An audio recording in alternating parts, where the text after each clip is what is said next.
Le business model de Criteo depuis environ presque 10 ans maintenant, c'est de faire de la publicité à la performance. C'est-à-dire qu'on essaie de trouver des bannières qu'on affiche sur les sites internet sur lesquels les gens naviguent. Et ces bannières, on essaie qu'elles soient les plus pertinentes pour les utilisateurs.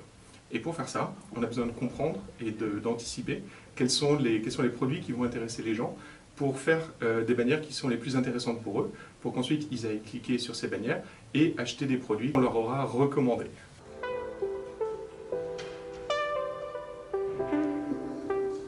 Historiquement, Criteo fait du retargeting, c'est-à-dire qu'on affiche des bannières pour des utilisateurs qui sont allés sur un site et qui n'ont pas forcément complété un cycle d'achat, ou qui ont acheté quelque chose, mais pour lequel on pense qu'il y a des produits qui pourraient être complémentaires.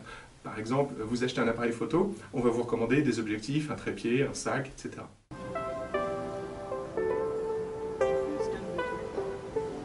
Quand les gens vont consommer des médias, ou en tout cas aller lire des articles de presse, aller sur un blog, ou vraiment profiter de toutes les choses qu'il y a à voir sur Internet, toutes ces choses-là sont en général, entre guillemets, gratuites, mais ça veut dire qu'elles sont financées par la publicité.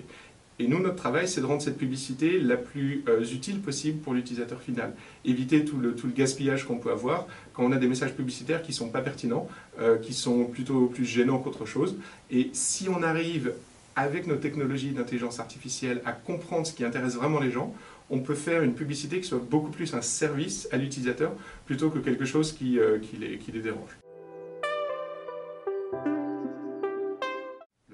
D'intelligence artificielle de Criteo, c'est la combinaison entre une équipe de recherche et une équipe d'ingénieurs. Criteo, depuis ses débuts, en fait, c'est une boîte qui fait de l'intelligence artificielle. Alors, on appelait ça machine learning à l'époque. Toutes les technologies d'intelligence artificielle qu'on va développer, on va les inclure dans nos produits existants et également développer des nouveaux produits qui nous permettront d'offrir de nouveaux cas d'utilisation pour nos clients, pour qu'ils accèdent à leurs clients à eux, toujours avec un message qui soit le plus pertinent possible pour l'utilisateur final.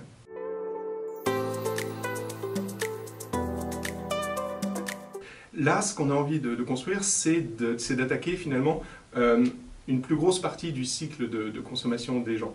C'est-à-dire d'abord ce qu'on appelle l'acquisition, la découverte de nouveaux prospects, c'est-à-dire pour nos clients, être capable de trouver les utilisateurs qui ne sont pas encore allés sur leur site, mais qui pourraient être intéressés par les produits que votre site a à leur proposer.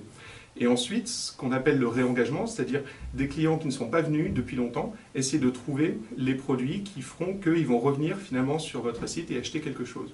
Et à la base, en dessous de tous ces produits, donc qui font vraiment une chaîne de valeur aussi bien pour l'utilisateur final que pour nos clients, il y a le besoin de comprendre ce qui va intéresser les gens et ce qu'ils vont faire, qu'ils vont aller acheter quelque chose sur un site plutôt qu'un autre.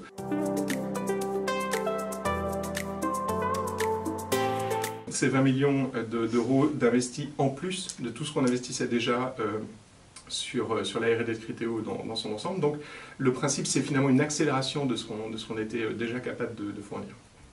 Là, on a commencé donc en juin vraiment cette restructuration et cette accélération, et on espère avoir des premiers résultats dans nos produits en 2019. On espère qu'il y aura des retombées très positives pour nos clients et pour les utilisateurs finaux.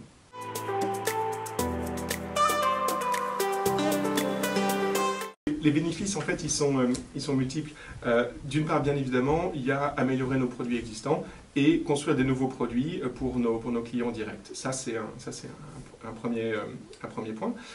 Ensuite, l'intérêt, je dirais, de manière un petit peu plus large, et ça concerne Criteo, mais ça concerne vraiment tout l'écosystème de l'Internet ouvert, c'est on veut pouvoir proposer des solutions à la performance qui sont capables de concurrencer celles développées par les plus gros acteurs du marché, les acteurs américains essentiellement.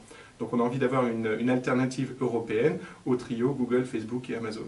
Ça, c'est quelque chose qui nous tient vraiment à cœur, et où on pense que offrir à nos clients un marché dans lequel il y a une réelle concurrence, avec une réelle alternative, c'est quelque chose qui bénéficiera à nos clients bien évidemment, mais à l'utilisateur final aussi. Je pense qu'un message ciblé, d'une part dans son contenu et d'autre part en termes du moment où il est affiché, c'est quelque chose qui au moins a une chance d'être perçu comme quelque chose d'utile, alors qu'un matraquage publicitaire sans intelligence derrière, c'est pas forcément très intelligent ni très utile. Donc réconcilier les gens avec la publicité, peut-être que c'est un objectif intéressant pour nous, ouais, absolument.